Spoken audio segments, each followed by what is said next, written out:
ಏನು ಹೇಳುತ್ತೆ ಗೊತ್ತಾ? ಈ ಜೀವನ ಶಾಶ್ವತ ಅಲ್ಲ ಅಂತ ಹೇಳುತ್ತೆ. ಒಂದು ಹೂವು ಅರಳುತ್ತಾ ಹೇಳುತ್ತೆ, ಬದುಕುವ ಒಂದು ದಿನವಾದರೂ ಗೌರವದಿಂದ ಬದುಕು ಅಂತ. ಒಂದು ಮರ ತಣ್ಣಗೆ ಹೇಳುತ್ತೆ, ತಾನು ಕಷ್ಟದಲ್ಲಿದ್ದರೂ ಇತರರಿಗೆ ಸುಖ ಕೊಡು ಅಂತ. ಒಂದು ಹೃದಯ ನಗನಗ್ತಾ ಏನ್ ಹೇಳುತ್ತೆ ಗೊತ್ತಾ?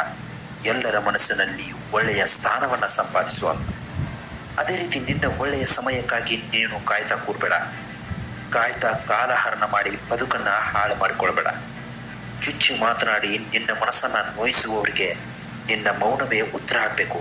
ಯಾಕಂದ್ರೆ ಅವರಿಗೆ ನಿನಗಿಂತ ಒಳ್ಳೆಯ ಉತ್ತರ ಕಾಲವೇ ಕೊಡುತ್ತೆ. ಗಂಡಿನಲ್ಲಿ ಸಂಪತ್ತು, ಹೆಣ್ಣಿನಲ್ಲಿ ಸೌಂದರ್ಯ ಇರುವಷ್ಟು ದಿನ ಜಗತ್ತು ಅವರ ಹಿಂದೆ ಇರುತ್ತೆ. ಅವೆರಡೂ ಅಳಿದ ನಂತರ ಅವರವರಷ್ಟೇ ಅವರ ಜೊತೆ ಇರ್ತಾರೆ. ಚಿನ್ನ ಬೆಳೆದಷ್ಟು ಅಪರಂಜಿ ಆಗತ್ತೆ. ಮನುಷ್ಯ ಜೀವನದಲ್ಲಿ ಪೆಟ್ಟು ತಿಂದಷ್ಟು ಮಾನಸಿಕವಾಗಿ ಗಟ್ಟಿಯಾಗ್ತಾ ಹೋಗ್ತಾನೆ. 100 ಬಾಗಿಲು ಮುಚ್ಚಿದ್ರು ದೇವರು ಒಂದು ಬೆಳಕನ್ನ ತೋರುವ ಮಾರ್ಗವನ್ನ ಇಟ್ಟೇ ಇರ್ತಾರೆ. ಸಕ್ಕರೆ ಸಹವಾಸ ಮಾಡಿ ಹಾಲು ಸಿಹಿಯಾಗತ್ತೆ, ಹುಳಿಯ ಸಹವಾಸ ಮಾಡಿ ಹಾಲು ಒಡೆದು ಹೋಗುತ್ತೆ. ಅದೇ ರೀತಿ ನಿನ್ನ ಬದುಕು ಕೂಡ ಒಳ್ಳೆಯವರ ಸಹವಾಸ ಮಾಡಿದ್ರೆ ಜೀವನ ಸುಖದಿಂದ ಕೂಡುತ್ತೆ. ಕೆಟ್ಟವರ ಸಹವಾಸ ಮಾಡಿದ್ರೆ ಜೀವನ ನಾಶವಾಗಿ ಹೋಗುತ್ತೆ. ಇನ್ನು ನೀನು ಗೆಲ್ಲಬೇಕು ಅನ್ನೋ ಹಠ ನಿನ್ನಲ್ಲಿದ್ರೆ ಈ 2 ಗುಟ್ಟುಗಳನ್ನ ಯಾವುದೇ ಕಾರಣಕ್ಕೂ ಯಾರ ಹತ್ರನೂ ಬಿಟ್ಕೊಡ್ಬೇಡ. ಅದರಲ್ಲಿ ಮೊದಲನೇದು ನಿನ್ನ ವೀಕ್ನೆಸ್. ಹೌದು, ನಿನ್ನ ಅಸಹಾಯಕತೆ. ನೀನು ಸಾಧ್ಯವಾದಷ್ಟು ನಿನ್ನ ಅಸಹಾಯಕತೆಯನ್ನ ಯಾರ ಮುಂದೆನೂ ತೋರಿಸ್ಬೇಡ. ನಿನ್ನ ಕೈಲಿ ಅಸಾಧ್ಯವಾದದ್ದು ಯಾವುದೂ ಇಲ್ಲ ಗೆಳೆಯ. ಈ ಪ್ರಪಂಚದಲ್ಲಿ ಅಸಾಧ್ಯವಾದ ಕೆಲಸ ಅನ್ನೋದೇ ಇಲ್ಲ. ನೀನು ಮನಸ್ಸು ಮಾಡಿದ್ರೆ ಈ ಜಗತ್ತನ್ನೇ ಗೆಲ್ತೀಯ. ಆದ್ರೆ ಅದು ನಿನ್ನಿಂದ ಆಗುತ್ತೆ ಅನ್ನೋ ಆತ್ಮವಿಶ್ವಾಸ ನಿನ್ನಲ್ಲಿರಬೇಕು. ಆದ್ದರಿಂದ ಈ ನಿನ್ನ ವೀಕ್ನೆಸ್ ಅನ್ನೋ ಮಹಾಮಾರಿಯನ್ನ ನೀನು ಈಗಲೇ ಕೊಂದುಬಿಡು. ನಿನ್ನ ವೀಕ್ನೆಸ್ ಅನ್ನ ಯಾರ ಮುಂದೆನೋ ತೋರ್ಪಡಿಸ್ಬೇಡ ಗೆಳೆಯ. ಇನ್ನು ನೀನು ಬಚ್ಚಿಡ್ಲೇಬೇಕಾದಂತಹ 2ನೇ ಗುಟ್ಟು ಯಾವುದು ಅಂದ್ರೆ ನಿನ್ನ ಪ್ಲಾನಿಂಗ್ಸ್.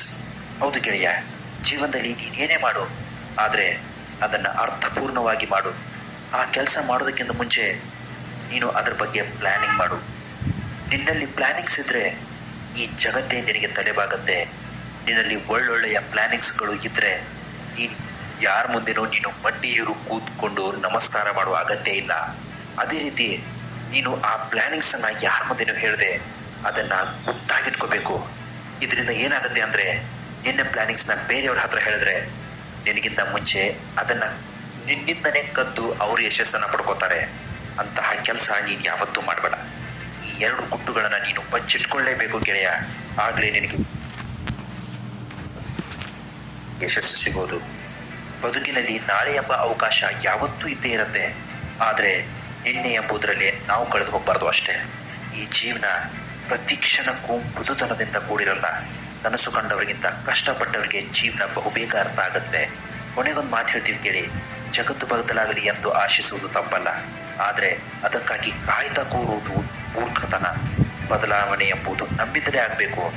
ಆರಂಭ ಅನ್ನೋದು ನಮ್ಮಿಂದಲೇ ಆಗಬೇಕು. ಇಂತಹ ಮತ್ತಷ್ಟು ಮೋಟಿವೇಶನಲ್ ವಿಡಿಯೋಗಳಿಗೋಸ್ಕರ ನಮ್ಮ ಚಾನಲ್ ನೀವು ದಯವಿಟ್ಟು ಸಬ್ಸ್ಕ್ರೈಬ್ ಮಾಡ್ಕೊಳ್ಳೋದನ್ನು ಮಾತ್ರ ಮರಿಬೇಡಿ. ನಮಸ್ಕಾರ, ಎಲ್ರಿಗೂ ಒಳ್ಳೆಯದಾಗಲಿ.